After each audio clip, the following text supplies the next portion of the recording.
बिस्मिल्लाहिर्रहमानिर्रहीम। अस्सलाम वालेकुम नाज़रीन, आप यूट्यूब चैनल देख रहे हैं। मैं इमरान खान हूँ। सबसे पहले जो वज़ीर आला की मुलाकात हुई कोर कमांडर से, उसके बारे में वज़ीर आला का मौक़िफ़ आया। उन्होंने कहा जी बिल्कुल मुलाकात हुई है और ये कोई ऑफिशियल मुलाकात नहीं थी। कोर कमांडर मिलना चाहते थे, वो ख़ुद ही मुझे मिलने के लिए वज़ीर आला सेक्रेटेरिएट में आए और आकर उन्होंने मुबारकबाद दी। और बात वही है जो इमरान खान ने की है, जो बात हम बाहर करते हैं वही बात हमने अंदर की है, कोई ऐसी खुफिया बात नहीं है। दूसरा ये पूछा गया कि ये फिर आपने बताया क्यों नहीं था, तो सुहेल अफरीदी साहब ने कहा जी कि मुझे अंदाज़ा नहीं था, यहाँ मुलाकात के लिए लोग आते रहते हैं, टेलीफोन आते रहते हैं लोगों के। और वज़ीर आला सिंध का उन्होंने कहा और गवर्नर का कहा और साथ उन्होंने कहा जी बलूचिस्तान के वज़ीर आला की भी कॉल आई और उन लोगों ने भी मुबारकबाद दी। तो मुझे अंदाज़ा नहीं था कि हर एक की प्रेस रिलीज़ जारी करनी होती है।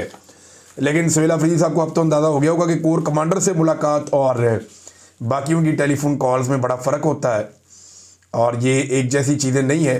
ख़ास तौर पे उस वक्त जब आपकी लीडरशिप एस्टेब्लिशमेंट के ख़िलाफ़ एक बयानिया चला रही है और एंटी एस्टेब्लिशमेंट एक रास्ते पे चल रही है, तो ऐसी सूरत में ये मुमकिन नहीं होता कि इस किस्म की मुलाकात जो है वो पब्लिक ना की जाए, वो आपको बताना पड़ता है। लेकिन अभी क्योंकि सुहेल अफरीदी साहब नए हैं, उन्हें कुछ चीज़ों का अंदाज़ा नहीं है, उन्होंने फॉर ग्रांटेड लिया होगा इस मुलाकात को।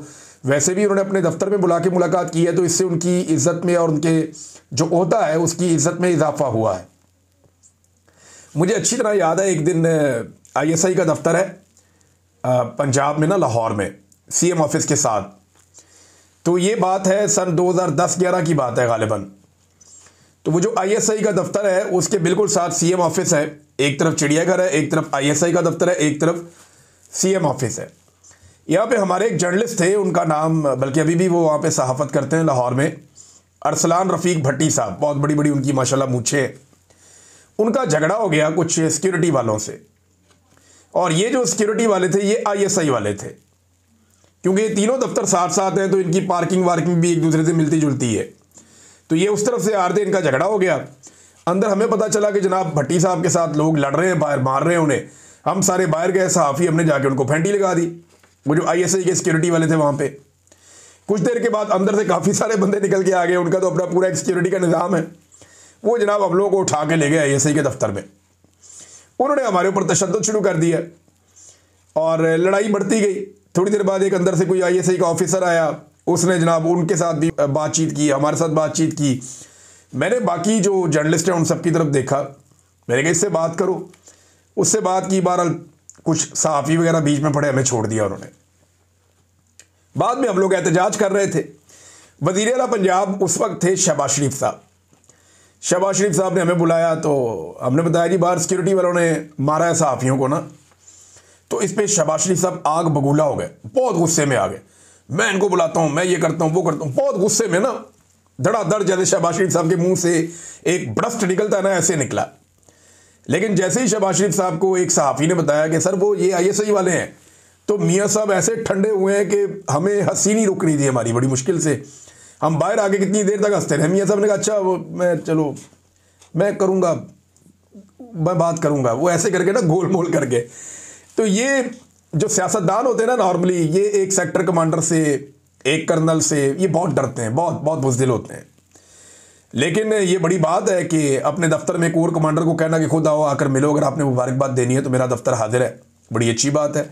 कोर कमांडर आकर मिले और सुहेल अफरीदी ने ये कहा कि जनाब आपने जो बात हम अंदर करते हैं वही बात हम बाहर करते हैं। ये बंद कमरों के अंदर बातचीत जो हमारे साथ करने की कोशिश की जाती है, हम जो बात अंदर करते हैं वही बात बाहर करते हैं। देखिए ऑफिशियल होनी चाहिए जो चीज़ भी होती है, पर्सनल कुछ नहीं होता इस लेवल के ऊपर। और ना ये लोग कभी पर्सनली कोई चीज़ करते हैं। पाकिस्तान की मिलिट्री एस्टेब्लिशमेंट में जितने लोग हैं वो अपने मिशन के मुताबिक करते हैं। आपको क्या लगता है कि ये जो कोर कमांडर ने आकर वज़ीर आला हाउस में मुलाकात की है वो बगैर किसी अप्रूवल के आ गए थे या बगैर किसी वजह के आ गए थे? नहीं, उनके सिस्टम में पूरी हायरार्की को पता होगा कि वो मुलाकात करने के लिए जा रहे हैं। तो यहाँ अनऑफिशियल कुछ भी नहीं होता और चीज़ें जो है उनको ब्लैक एंड वाइट रखना चाहिए। इमरान खान साहब ने कहा था कि मैं अपनी कौम से कभी झूठ नहीं बोलूँगा और ना आपका सर नीचे होना दूंगा। बहरहाल सुहेल अफरीदी साहब ने बताया कि जी मुझे फिर इमरान खान साहब से मिलने नहीं दिया गया। ये अडियाला जेल पहुंचे, इमरान खान से मिलने की कोशिश की, अदालती अहकामात इनके पास थे।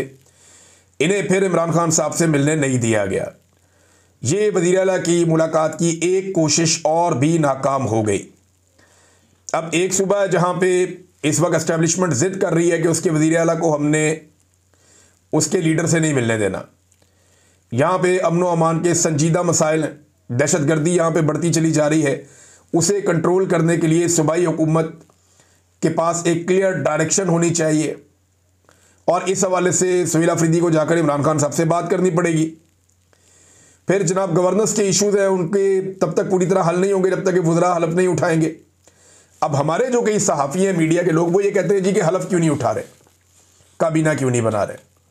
हालांकि इसमें कानून में कोई इतनी सख्ती नहीं है, लेकिन दूसरी तरफ यही लोग ये बात नहीं पूछ रहे कि कानून के मुताबिक जब अदालत ने वाज़ेह हुक्म जारी कर दिया, अदालत का क्लियर ऑर्डर मौजूद है कि जनाब इनकी मुलाकात करवाएं, तो फिर मुलाकात क्यों नहीं करवा रहे।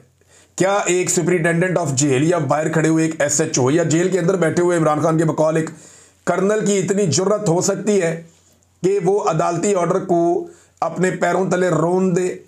इसके ऊपर पाकिस्तान का मीडिया कोई सवाल नहीं उठाता जी। अदालती अहकामात की खुली खिलाफ वर्जी के ऊपर कोई नहीं बोलता, बाकी हर चीज़ पे बोलते हैं। तो मीडिया की 2 नंबरी जो है वो रजिस्टर्ड हुई है इस पूरे दौर में। और जिन लोगों ने आवाज़ उठाई, जिन लोगों ने यह कहा कि अदालती अहकामात के बावजूद मुलाकात क्यों नहीं करवाई जा रही, उन लोगों को मीडिया से अलग किया गया। जिन लोगों ने सच बोलने की कोशिश की, उनको मीडिया से हटा दिया गया, उन्हें बाहर निकाल दिया गया और उनको निशाने इबरत बनाया गया।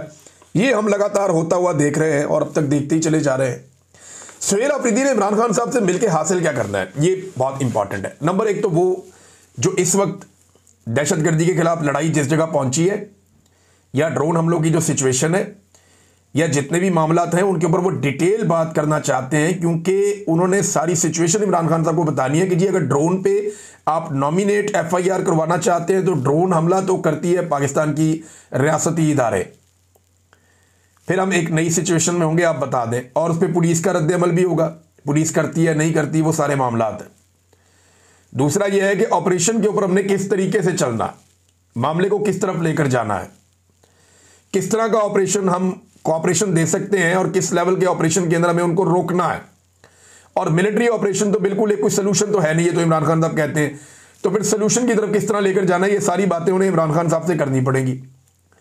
इमरान खान साहब ने आज से 20-25 साल पहले भी जो इस खित्ते के बारे में कहा था, वो सारी बातें वक्त के साथ साथ दुरुस्त साबित हुई। तो इसका मतलब है कि कॉमन सेंस की कसौटी पे रख के अगर आप परखें तो इमरान खान साहब का नॉलेज काम कर रहा है पिछली 2-3 दहाइयों से। लिहाजा ये बात अब समझनी पड़ेगी बाकी स्टेक होल्डर्स को भी कि इमरान खान साहब से मुलाकात करवा दें।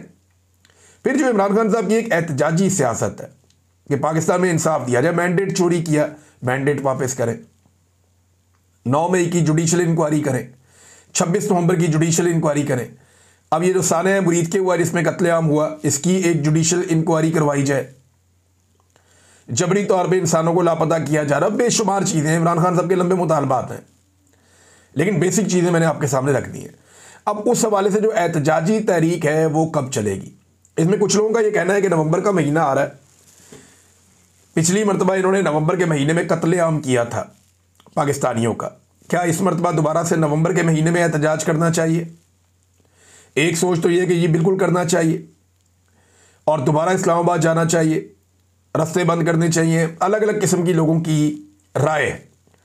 तो एक तो राय ये है। दूसरी राय ये है कि अभी मोमेंटम पकड़ा जाए, मोमेंटम को बढ़ाया जाए, 26 नवंबर तक इस मोमेंटम को पीक पर ले जाए, दिसंबर जनवरी के अंदर जो है वो अपनी तारीख को ऊपर लेकर जाए और 2-3 महीने लेकर जब तारीख पूरी तरह तैयार हो तो फिर एक बड़ा एहतजाजी सिलसिला पाकिस्तान में शुरू किया जाए।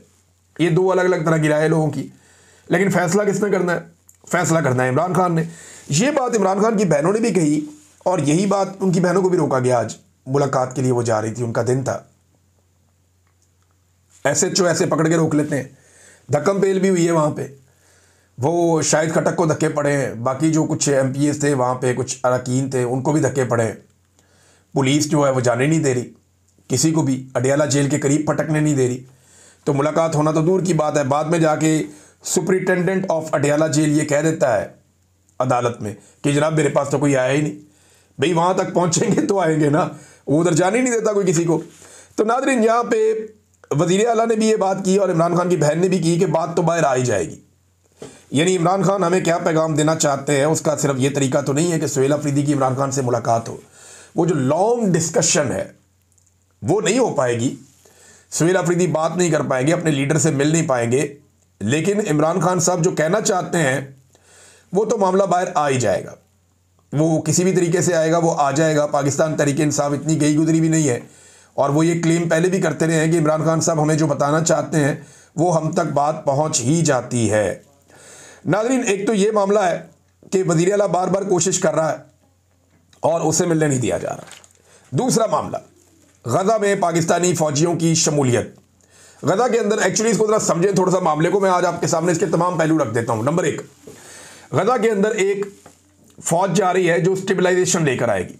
इस्तेहकाम लाने के लिए एक फ़ौज गज़ा में भिजवाई जा रही है। ये डोनाल्ड ट्रंप का और इसराइल का मिलकर एक फार्मूला है जिस पे अमल दरामद होने जा रहा है। अब इस फार्मूले में जो फ़ौज जा रही है उसमें पाकिस्तानी फ़ौज का नाम लिया जा रहा है। इसराइल ने कहा जी जो फ़ौजें हम अप्रूवल देंगे ना, जिन फ़ौजों की हम ये कहेंगे ये फ़ौजें आ जाएं तो उनको आप आने देंगे, जिनको हम कहेंगे नहीं आना उनको आप नहीं आने देंगे। यानी ईरान की फ़ौज पे इसराइल राज़ी नहीं होता कि ईरान की फ़ौज गज़ा में नहीं आनी चाहिए। इसी तरह इसराइल जो है वो यमन की फ़ौज पे भी राज़ी नहीं होगा। फिर तुर्की की फ़ौज पे उसने एतराज़ किया जी तुर्की की फ़ौज भी गज़ा में नहीं आनी चाहिए। बहुत सारे जो हैं वो मगरबी ममालिक हैं, उनकी फ़ौज को भी इसराइल पसंद नहीं करता कि वो गज़ा में आए, लेकिन पाकिस्तानी फ़ौज को इसराइल ने मंजूरी दी है। बकौल किसके? बकौल मार्को रूबियो के उनको एतराज़ नहीं है, वो दे आर कंफर्टेबल, उन्हें प्रॉब्लम नहीं है अगर पाकिस्तानी फ़ौज आती है। लेकिन इसराइल कह रहा है जिसको हम कहेंगे वही आएगा, और पाकिस्तान के बारे में कोई एतराज़ नहीं है। जिनके बारे में एतराज़ आया मैंने आपको बता दिया, तुर्की खास तौर पे उसमें एक मेन मुल्क है। तो इसराइल डिसाइड करेगा कि गज़ा में कौन कौन से मुल्कों की फ़ौजें आएंगी। एक तो ये बात होगी क्लियर। अब इसराइल ने एनओसी देना है जिस जिस मुल्क की फ़ौज ने वहाँ पर आना है। यहाँ पे कुछ अखबारात हैं वो ये दावा कर रहे हैं बैनुल-अक़वामी सतह पे, लेकिन कोई बड़ा अखबार ऐसा नहीं है, कोई ऐसे मुस्तनद ज़राए अभी तक मैदान में नहीं आए जो इसकी तस्दीक कर सके। लेकिन इसराइली अखबारात बड़े डेंजरस हैं। अगर ये चीज़ हुई है तो आने वाले दिनों में आपको इसराइली अखबारात बता देंगे। दावा ये किया जा रहा है कि आसिम मुनीर साहब ने जो मिस्र का, उर्दन का और सऊदी अरब का दौरा किया है, इसमें याद रखिएगा कि इन ममालिक ने, सऊदी अरब ने नहीं किया हुआ, इसराइल को तस्लीम किया हुआ है। तो आसिम मुनीर साहब का जो मिस्र का दौरा था, इसमें कुछ लोग कहते हैं कि उनकी कुछ मुलाकातें हुई हैं। अब ये दावा किया जा रहा है चंद तहरीरों में। अभी तक इसराइली अखबारात ने, अमरीकी अखबारात ने इसका जो है वो कन्फर्मेशन नहीं दी, ना किसी और दुनिया में ये छपी है। एक अफगानिस्तान टाइम्स है, वहाँ पे आई है, एक दो और जगह हैं, एक बी न्यूज़ है, वहाँ पे कुछ जगहों पे ये खबर आई है। लेकिन इसकी कन्फर्मेशन आ जाएगी अगर ये सच्ची होगी तो। खबर ये दी जा रही है कि जनाब वहाँ पे कुछ इसराइलियों के साथ मुलाकातों में चीज़ें तय हो गई हैं, जिसके बाद इसराइल को अब पाकिस्तान की गज़ा में आमद पर कोई एतराज़ नहीं होगा। लेकिन चले मेन खबर की तरफ आते हैं। यहाँ पे ना दो तरह की खबरें आपके सामने रखी जा रही हैं। एक तो मैं आपको बताता हूँ कि सरकारी कैंप या मौजूदा रजीम इसके बारे में क्या कह रहा है कि पाकिस्तानी फ़ौज पहुँच जाए अगर गज़ा में, और अवामी कैंप इसके बारे में क्या कह रहा है अपोजिशन का, और होने क्या जा रहा है दरअसल ये भी मैं आपको बता देता हूँ। नंबर एक, जो सरकार है या सरकारी जो हमायती है उनका ये कहना है कि ये तो एक बहुत बड़ी सआदत है कि पाकिस्तानी फ़ौज अगर गज़ा में पहुंच जाती है तो ये इसको जोड़ेंगे बैतुल मक़दस के साथ, मस्जिद अल अक़सा के साथ। लेकिन याद रखिएगा कि गज़ा से वेस्ट बैंक या जेरूशलम या मस्जिद अक़सा ये 100 किलोमीटर के फासले पर है, और ये जो बीच वाला 100 किलोमीटर है इस पर इसराइल है, ये इसराइल की मलकियत है। इसमें कोई पाकिस्तानी फ़ौजी दाखिल भी नहीं हो सकता, सवाल ही पैदा नहीं होता। तो एक तो ये कहा जाएगा आपको मंजन ये बेचा जा रहा है, कहना शुरू हो गया कि ये तो एक बहुत बड़ी सआदत है, फ़लस्तीनियों की हिफाजत का फरीज़ा सर अंजाम देंगे, ये भी कहा जा रहा है। बैनुल-अक़वामी हैसियत में पाकिस्तान की इजाफा होगा, ये भी कहा जा रहा है, और उम्मत मुस्लिमा में पाकिस्तान का मुकाम बुलंद होगा, ये भी कहा जा रहा है। अब जो इसकी अपोजिशन है, जो दूसरी तरफ के लोग हैं या अवामी हल्के हैं, वो क्या कह रहे हैं? वो कह रहे हैं कि ये ट्रंप की इसराइल को महफूज बनाने की एक साजिश का हिस्सा है। नंबर दो, वो ये कह रहे हैं कि ये इसराइल को नहीं हमास को कंट्रोल करेगी। ये जो फ़ौज जाएगी, मुख्तलिफ ममालिक के फ़ौजियों पर मुश्तमिल जो फ़ौज जाएगी, ये हमास को कंट्रोल करेगी, इसराइल को कंट्रोल नहीं करेगी। फ़लस्तीनियों की जो मज़ामत है वो हमेशा के लिए ख़त्म हो जाएगी, ये भी दावा किया जा रहा है। और इसराइल की मंजूरी से गजा जाने से सआदत हासिल नहीं हो सकती। अब दूसरी तरफ का मौक़िफ़ जो है वो ये है, होगा क्या वो आपको बाद में बताता हूँ, लेकिन अल्लामा राजा नासिर अब्बास साहब ने एक बड़ी ज़बरदस्त इसके ऊपर तहरीर लिखी है। वो तहरीर मैं आपके साथ शेयर करना चाहता हूँ। वो कहते हैं जी, मैं हुकूमत पाकिस्तान के उस मुबैना मनसूबे पर गहरी तशवीश और दो टोक मुखालफत का इजहार करता हूँ जिसके तहत पाकिस्तान के फ़ौजी एहलकारों को नाम नहाद इंटरनेशनल स्टेबलाइजेशन फोर्स ISF के हिस्से के तौर पर गजा भेजने की तैयारी की जा रही है। ये फोर्स अमन या इंसाफ के क़याम के लिए नहीं, बल्कि दरअसल अमेरिका की क़यादत में बनने वाला एक ऐसा ढांचा है जो इसराइली कब्ज़े को ख़त्म करने की बजाय उसे बरकरार रखने के लिए बनाया जा रहा है। इसमें शमूलियत पाकिस्तान को एक कब्ज़ा सहूलतकार के तौर पर पेश करेगी। ऑक्यूपेशन एनेबलर, यानी कब्ज़ा जो है वो इसराइल का है और उसके सहूलतकार के तौर पर पाकिस्तान को पेश करेगी। सबसे पहले मौजूदा शक्ल में ISF का क़याम गजा पर इसराइली कंट्रोल को जायज़ करार देने के मुतरादिफ होगा। ये किसी गैर जानिबदार अमन फोर्स की बजाय कब्ज़े की नई शक्ल बनकर सामने आएगी जिसमें इसराइली जारहियत को मुसलमान ममालिक की शमूलियत के जरिए छुपाने की कोशिश की जाएगी। तजवीज़ की एक और बड़ी वजह यह है कि फ़लस्तीनी अवाम ने किसी गैर मुल्की फ़ोर्स की तैनाती की इजाज़त नहीं दी। बगैर मकामी मंजूरी के किसी भी फौजी फोर्स की तैनाती बैनुल-अक़वामी कानून और अक़वाम मुत्तहिदा के अमन मिशन के बुनियादी उसूलों की सरी खिलाफ वर्जी होगी। गजा के अवाम ऐसी फोर्स को अमन लाने वाली नहीं बल्कि ज़बरदस्ती मुसल्लत करदा गैर मुल्की मौजूदगी के तौर पर देखेंगे जो इब्तदा से ही गैर कानूनी और नाकाबिल कबूल होगी। क्योंकि ISF के लिए कोई अक़वाम मुत्तहिदा की सलामती कौंसिल की बाकायदा मंजूरी मौजूद नहीं है, इसलिए ये फोर्स लाजमन अमरीकी क़यादत में काम करेगी जिससे इसकी गैर जानिबदारी ख़त्म हो जाएगी और वो वाशिंगटन और तिल अबैब के मफादात के ताबे होगी। रिपोर्ट्स के मुताबिक ISF को हमास को गैर मुसल्लह करने का इख्तियार दिया जाएगा जो न सिर्फ इश्तियाल अंगेज़ बल्कि अमली तौर पर नामुमकिन हदफ है। किसी मुज़ामती तहरीक को ज़बरदस्ती गैर मुसल्लह करने की कोशिश अमन नहीं लाएगी बल्कि नए तसादुम को जन्म देगी। अब साफ अल्फाज में कहा जाए तो ISF में पाकिस्तान की शमूलियत इसराइल के साथ मिलकर फ़लस्तीनी मुज़ामत को दबाने के मुतरादिफ होगी। ये बहुत इंपॉर्टेंट है। वो कह रहे हैं अगर हमारी फ़ौज जाती है तो ये इसराइल के साथ मिलकर फ़लस्तीनी मुज़ामत को हमेशा के लिए दबाने की एक कोशिश के मुतरादिफ होगी, जो कि पाकिस्तान के इखलाकी, तारीखी और उसूली मौक़िफ़ से गद्दारी के बराबर है। पाकिस्तान हमेशा फ़लस्तीनियों के हक़ के खुद इरादियत और आज़ादी के मौक़िफ़ पर डटा रहा है। इस पॉलिसी से इनहराफ कौम और उम्मत दोनों के लिए नुकसानदेह होगा। यह भी वाज़ेह है कि इससे अरब ममालिक में भी तकसीम पैदा होगी। एक तरफ वो ममालिक होंगे जो इस अमरीकी मंसूबे में शरीक होंगे और दूसरी तरफ वो जो अभी भी इसराइली कब्ज़े के खिलाफ डटे हुए हैं। नाज़रीन, बड़ी लंबी आगे ट्वीट है, लेकिन मामला यही है कि उन्हें लगता है कि फ़लस्तीनियों की मुज़ामत को दबाने के लिए ये फ़ोर्स भेजी जा रही है जो हमास को गैर मुसल्लह करेगी और इसराइल के लिए एक ऐसी सहूलतकारी करेगी जिससे इसराइल की सरहदें महफूज हो जाएंगी और उनका कब्ज़ा मुस्तहकम हो जाएगा। ये बात की जा रही है। होगा क्या, ज़रा अब आप ये देखें, एक होगा फौरी तौर पे, एक होगा थोड़ा टाइम लगेगा। फ़लस्तीनी जो है ना, वो जब फ़ौज जाएगी तो फ़लस्तीनियों से इनका इस्तकबाल करवाया जाएगा, गले मिलेंगे, हाथ डालेंगे, इस्लामी म्यूज़िक बजेगा पीछे बैकग्राउंड में और काफ़ी जज्बाती मनाज़र दिखाए जाएंगे, स्लोमो चलाए जाएंगे, फ़लस्तीनी बच्चों, ख़वातीन और दीगर लोगों के जज्बाती जुमले दिखाए जाएंगे।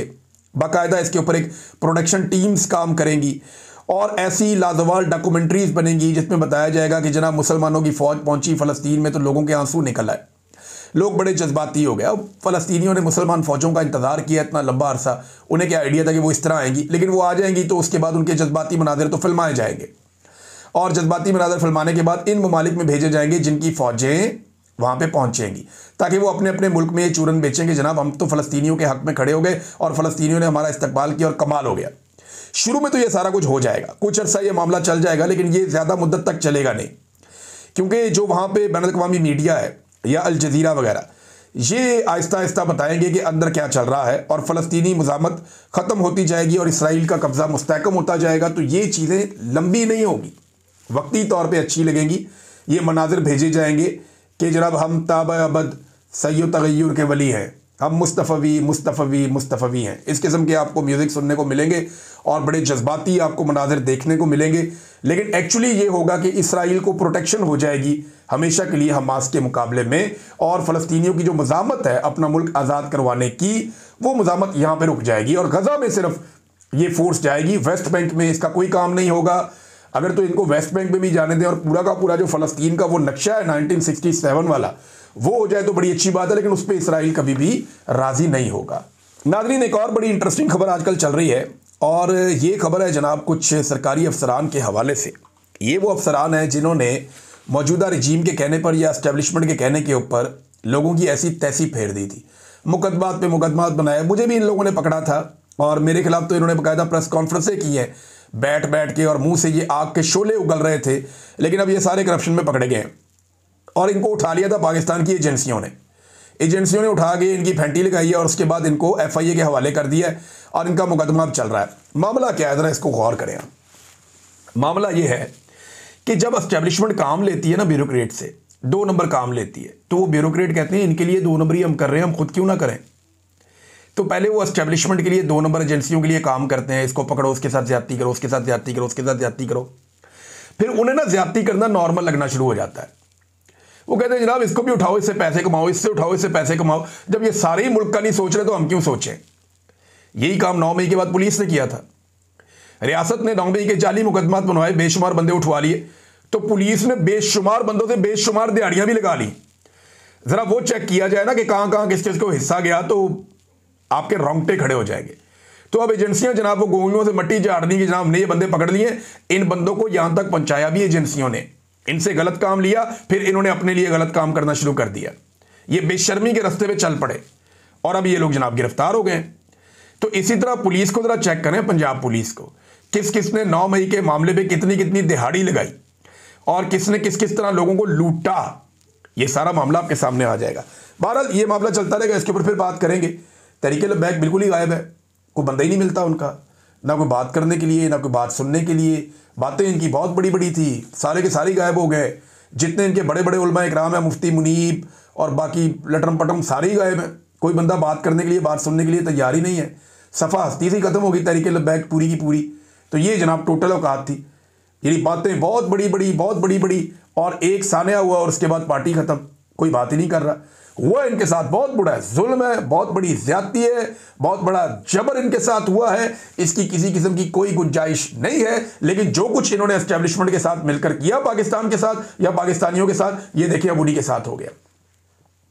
और जो कुछ इन ब्यूरोक्रेट्स ने मिलकर किया एस्टेब्लिशमेंट के साथ, आज देखिए वो भुगत रहे हैं, क्योंकि वो भी 2 नंबरी के रास्ते पे चल पड़े ना। तो इंशाल्लाह ये सारे भुगतेंगे। अब तक के लिए इतना ही, अपना ख्याल रखिएगा, अपने चैनल का भी। अल्लाह हाफिज़।